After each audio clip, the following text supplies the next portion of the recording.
अस्सलाम वालेकुम, I hope that you all are fine. मैं उम्मीद करता हूँ कि आप सब लोग बिल्कुल ठीक ठाक होने वाले हैं और हमारी आज की वीडियो का टॉपिक दोबारा से एक ऐसी चीज़ के बारे में होने वाला है जिसके बारे में आपने आज से पहले कभी नहीं सुना होगा। So let's begin our video. हमारी आज की वीडियो का टॉपिक होने वाला है पानी की शुरुआत, ओरिजिन ऑफ वाटर। ये पानी इस ज़मीन में आया कैसे?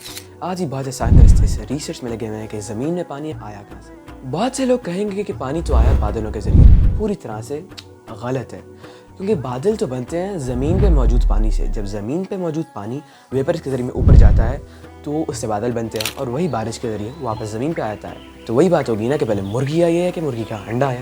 लेकिन कुछ अर्सा पहले बात ये डिस्कवर हो चुकी है साइंटिस्ट के ज़रिए कि जो ज़मीन पर पानी आया है वो ज़मीन पे कभी था ही नहीं, वो आउटर स्पेस से आया, वो खला से आया, जहाँ सितारे होते हैं। जो बहुत से मीटियर्स होते हैं और एस्टेरॉइड्स होते हैं जिनको कॉमेट्स कहा जाता है। कॉमेट्स जिनके अंदर बर्फ़ होती है क्रैश करते हैं अर्थ के साथ। अर्थ की एटमॉस्फेयर की हीट की वजह से ये सारे के सारी बर्फ़ पानी के अंदर बदल जाती है और यही ओरिजिन ऑफ वाटर है। इसी तरह पानी ज़मीन पर आया। लेकिन क्या आप ये बात जानते हैं कि इसको कुरान मजीद में बहुत पहले बता दिया गया है? तो 23वीं सूरत की 18वीं वर्स को हम खोल के देखते हैं क्या लिखा है।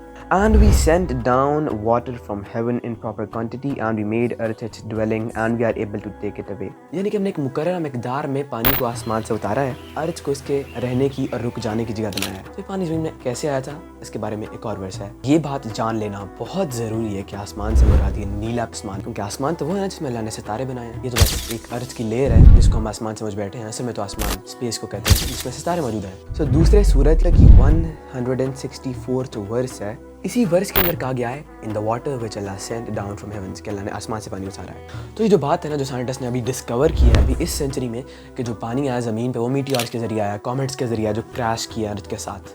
बट अब जो मैं वर्स कोट करने वाला हूँ इसके अंदर ये बात पहले से बताई गई है। तो 24th चैप्टर की 43rd वर्स में बात लिखी हुई है, and he sends down from heaven a mountains with ice inside them. और एंड में ये भी लिखा हुआ है it's flash almost blinds you. तो इस वर्स में बात साफ साफ लिख दी गई है कि जो पानी है ज़मीन में वो उन पहाड़ों के ज़रिए है जिनके अंदर बर्फ़ होती है। और जब ये पहाड़ क्रैश करते हैं तो उनका फ्लैश ऐसा होता है कि बंदा अंधा होकर रह जाए, मतलब जिसके अंदर बर्फ़ है। और जब ये ज़मीन से लगता है तो इसके फ्लैश पैदा होता है। ये जो बातें हैं, खसूसियात हैं, किस चीज़ से मैच करती हैं? जो मैंने आपको शुरू में वीडियो को बताया, कॉमेट। जो कॉमेट और मीटियर्स होते हैं जिनके अंदर बर्फ़ होती है, वो जब ज़मीन से आकर लगते हैं तो उसके ज़रिए पानी आया था। और कुरान मजीद क्या कह रहा है? आज से 1400 साल पहले यही बात कह रहा है। तो सोचने की बात यह है कि हम इन दोनों चीज़ों के दरमियान कंपैरिजन नहीं कर सकते, क्योंकि जो साइंटिस्ट ने डिस्कवर किया है कुछ साल पहले किया है, जबकि कुरान मजीद में ये बात 1400 साल पहले की है। और उस वक्त साइंस भी इस कदर नहीं पहुंची थी, क्या साइंस का तो नाम निशान ही नहीं था उस वक्त। तो ये बात कैसे पता लगी? मैं उम्मीद करता हूँ कि आप लोगों को ये वीडियो पसंद आई होगी। So don't forget to subscribe and like the channel and share it with your friends.